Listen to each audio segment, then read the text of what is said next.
Hello, my name is Chris DeVore, and I did an investigation of fuel loading in an eastern hardwood forest for my final project here.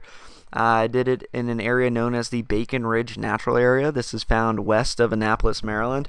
I'm curious to see if I did the only project here on the East Coast, but if not, hopefully this will give you a little bit more background on hardwood burns and hardwood fires on the East Coast.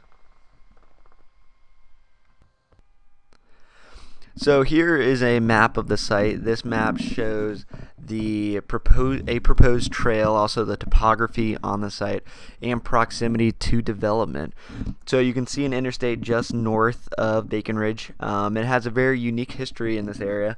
In the 19th century, there was agriculture, most notably pig farming, where it got its name as Bacon Ridge. But some of the area is still pristine. It hasn't been touched from development. It's been preserved over the past few centuries. And this is about 630 of acres, and as you can see, there's some decent topography of which the different sites, different plots, we're able to touch on.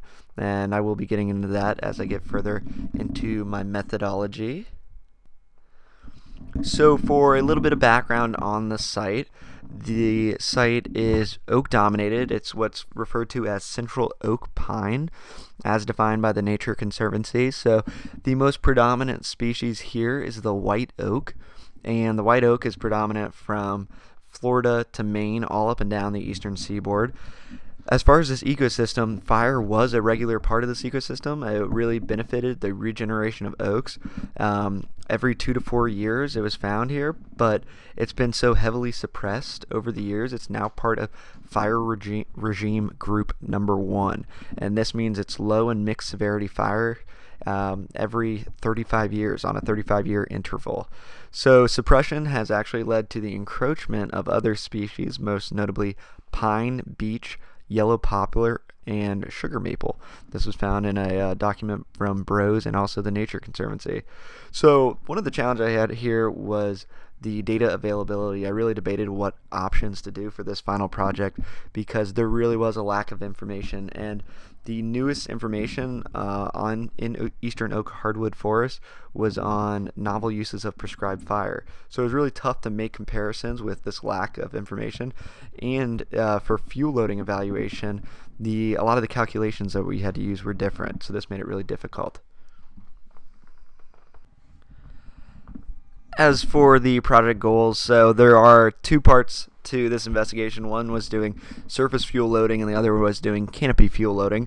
For surface fuel loading, it was great because we had that guidance from class using allometric equations from Brown 1978, but this required unique elements. If you remember the equation that came in Brown 1978, there were unique elements including the specific gravity as well as the square diameter, which was unique to eastern hardwoods, most specifically white oak. So I had to change that around a little bit and made it complicated, but the most complicated part of doing this in the eastern hardwoods was canopy fuel loading.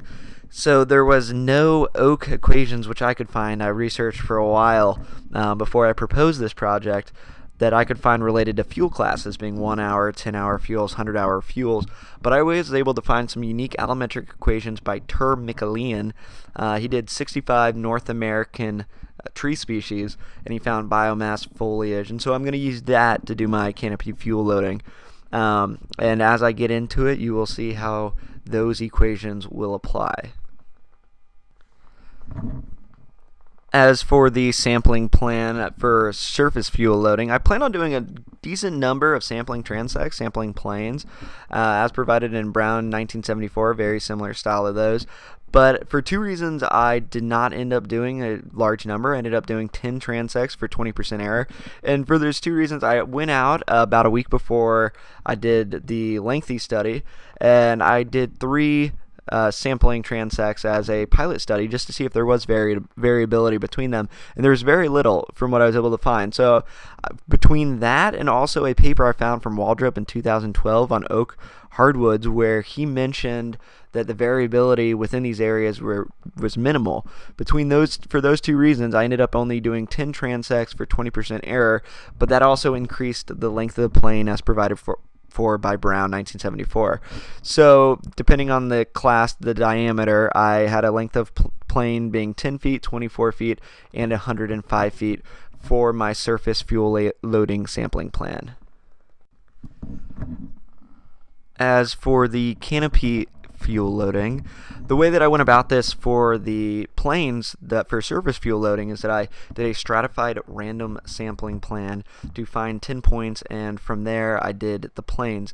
On the same points that I found, which became GPS points, I also made 0.02 hectare plots, so that's about 46 feet by 46 feet, and within these plots I sampled all the trees, and from there I took the circumference of the trees and later converted them to dBH, diameter breast height, which is necessary to put into the equations used by Michelin, and for that I was able to find biomass, foliage, and branches, the kilograms per hectare and kilograms per meter squared. So anyway, that's how I went about the sampling plan for the canopy fuel loading. As for the materials that were necessary to do this, a 300-foot measuring tape, some pin flags, which you can see in the picture that I took here to the right, that is spaced at 10 feet and 24 feet. Also a ruler for the litter and the duff layer, string and measuring tape, which I used for the dBH, the circumference of the trees. Also a camera, which I was able to take some of the pictures used here in this presentation. A phone, which I used both as a clock and a compass. I brought a real compass as well, just to verify. And data sheets, being the data sheets very similar to what we used in class for both canopy and surface fuel loading, and pen and clipboard were kind of round out all the materials that I had on site with me about a week and a half ago. As for what I was looking for, some of these categories weren't wholly necessary for surface fuel loading, but I thought they could prove important if I was going to use this data later to analyze it. So found the slope, the location of each one of these GPS points relative to the site, shade aspect, 1 hour fuels, 10-hour fuels, of course, going down the plane. The litter and the duff layer were necessary, and this proved pretty beneficial later. And also for canopy fuel loading, it was necessary to note the plot location and, of course, every tree within the plot to try and get a number of trees per plot, as well as their circumference, which I later converted to dBH. So as for my findings, I found that total surface fuel loading, there was 1.3 kilograms per squared meter. So this converts to total surface fuel loading of 5.63 tons an acre.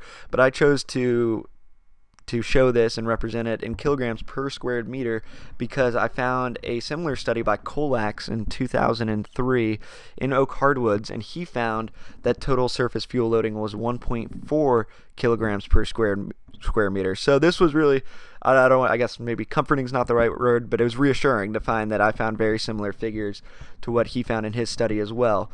Additionally, I did take the litter and the duff layers as I went, and I found that the litter layer was 0.885 kilograms per square meter, and the duff was 0.402 kilograms per square meter, and this converts to 3.63 tons an acre and 1.65 tons an acre, which is pretty notable. And I did this by using photo series, that is the Northeast Hardwoods number 5 photo series, to try and find these figures. So Eastern Hardwoods have very unique litter layers and very complex fire conditions, as noted by Waldrop, and I think my findings on the surface fuel layer show this. As for my canopy fuel findings, in those 10 plots that I did, I found that there were 8.6 trees per plot. So I used this later when I was coming up with the full figures. As for the equations, every equation for all 65 trees fit this regression equation as developed by Michelin, and this was really a challenge for me using Eastern Hardwoods because unlike the equations provided by Brown, there were no fuel classes. So total canopy fuel layer was the foliage plus 1 hour fuels plus half of 10-hour fuels, as noted by Brown, but without having a fuel class. In my equations, I had foliage, I was able to get biomass, I was able to get branches, bark. So what I did for the canopy fuel later, what I proposed was doing foliage plus branches. And it was only a percentage of the branches, because the way that I looked at it was that the branches only took up a percent. They would have been 1 hour fuels, they would have been 10-hour fuels, 100-hour fuels. And so I took a percentage of the branches figure, and that's what I have here.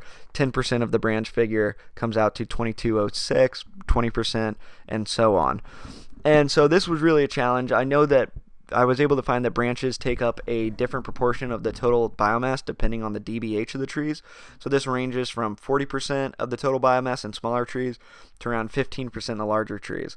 So the average DBH I had on site was about 15 inches, which meant that the branches totaled about 18% of total tree biomass. So it was really a challenge of figuring out what is considered the 10-hour fuels. If I had to make a guess given, or an estimate, I guess, given what I have learned and what I was able to come up with, I would say it falls in that 10 to 20% range, and that's based on the studies that I was able to find, including Soroy in 1983. So it is tough to judge, but I included all three of these to try and give a better picture of total canopy fuel loading. So as for exploring in two different time frames, I thought it would be cool to look on a different temporal scale of fire, actually back in time, looking at what would happen in a fire in Bacon Ridge in the 1800s, in 1800, as opposed to a fire today in 2016. So what is the difference between Bacon Ridge now and in 1800? So in 1800, most likely would have been an oak-dominated forest with open oak woodlands. So this means an intact canopy with little or no subcanopy, as described in Bros 2014. In 2016, it would be an oak woodland with notable woody understory and litter layer, additional encroachment from undesirable species. So this was what is estimated by Bros in 2014, and that's exactly what we find in Bacon Ridge. So in 1800, as far as published studies are concerned, fire was much more frequent in this area. It is the pre-suppression era, so this makes sense. Several studies suggest that oak ecologically adapted to frequent burning. In fact, it even became more prevalent with the use of fire by Indians and European settlers for various reasons, including berry production, crops, and hunting. So if a fire were to occur in the 1800s in Bacon Ridge, one would expect it to be a low to mixed severity fire with ecological benefits consistent to the natural fire regime in the region. So it should promote oak regeneration, and specifically in reference to white oak, it is crucial. Fire is crucial for it to regenerate. So white oak is unable to regenerate beneath the shade of parent trees, and it relies on periodic fires for its perpetuation. White oaks are classified as moderately resistant to fire, but its rough, scaly bark makes it one of the most fire-resistant of all oaks. Additionally, it gets more resistant as it ages, as the bark thickens. So if a fire were to occur in 1800, it would be part of the natural fire regime involving frequent fires, and it would promote a natural open oak woodland. So in 2016, this is 70 years after the suppression era really began, this has led to a gradual succession of shade-tolerant species into the understory and midstory. So if a fire were to occur today, it would actually prove immensely beneficial. Bros 2014 notes that the 1990s were a decade of change in response to fire in oak woodlands. So research into the use of prescribed fire in oak woodlands lagged well behind pine, but as researchers undertook investigations into the use of fire, their findings were really enlightening. They found that white oak generally responds very quickly to release, and previously suppressed individuals often grow rapidly into the understory soon after fire. So the trick to oak regeneration and restoration of the oak woodlands is using prescribed fire to remove the accrued understory and midstory. So two methods that have been found most effective in oak regeneration include the shelter wood burn method and the oak release burn method. The shelter wood burn method is seen in the diagram to the right here. When stands are harvested by either clear cutting or the shelterwood method, oaks cannot compete with the rapid growing shade tolerant species or the well established shade intolerant species. Researchers found this as an optimal time to utilize prescribed fire for the regeneration of oak stands. The final product is either a 2-aged oak stand or an oak savanna, seen here in the 2 images on the bottom. The oak release burn method is used without tree harvesting and is simply prescribed fire used in mature oak stands with little or no oak reproduction to help start the regeneration process. This is also known as seedbed preparation burning. The goal of this type of prescribed fire is to create a suitable forest floor environment so that the future acorn crop results in a cohort of new oak seedlings. The method is being more frequently employed as managers are realizing the benefits. So if a fire were to occur today, this would be the most likely result, and this is notably beneficial. Other methods are still available for oak regeneration, but these are 2 of the most common that I was able to find. So the final question when looking at these 2 times is how would Bacon Ridge be different from the published studies? So the studies I have found have focused on oak hardwoods that are either oak pine or oak history ecosystems. I was pretty surprised to find more beech trees than I expected on the Bacon Ridge plot, and these have encroached on the hardwoods. I wondered if this would make a significant difference when looking at a fire disturbance, but upon further investigation, I found that beech trees actually have a really thin bark, and fires lead to high mortality, and this can be used to control the beech production in the beech population. So this was the major difference between my site and the studies, but it appears that the result of fire would still be very similar to the published studies. And to summarize, we looked at surface fuel loading, canopy fuel loading, and historic versus modern fires around Bacon Ridge. The surface fuel loading was spot on with the other studies I was able to find. Also, we noted the heavy litter and duff layers. The canopy fuel loading was challenging to calculate exactly, but the findings seem reasonable given studies on estimated biomass and foliage in oak stands. So that was reassuring. As for fire in this region, I think it's clear from looking at historic and modern fires that they haven't been prevalent for nearly a century now, but it's clearly missing, and it plays a critical role in oak regeneration. From the study, I hope that you learned that, and I hope that you have learned the ecological function that is now missing in the eastern hardwoods without it. Lastly, this is my literature cited, all the different studies I was able to use to help me in my research. And finally, I have here a certification that was asked to be provided in our presentation.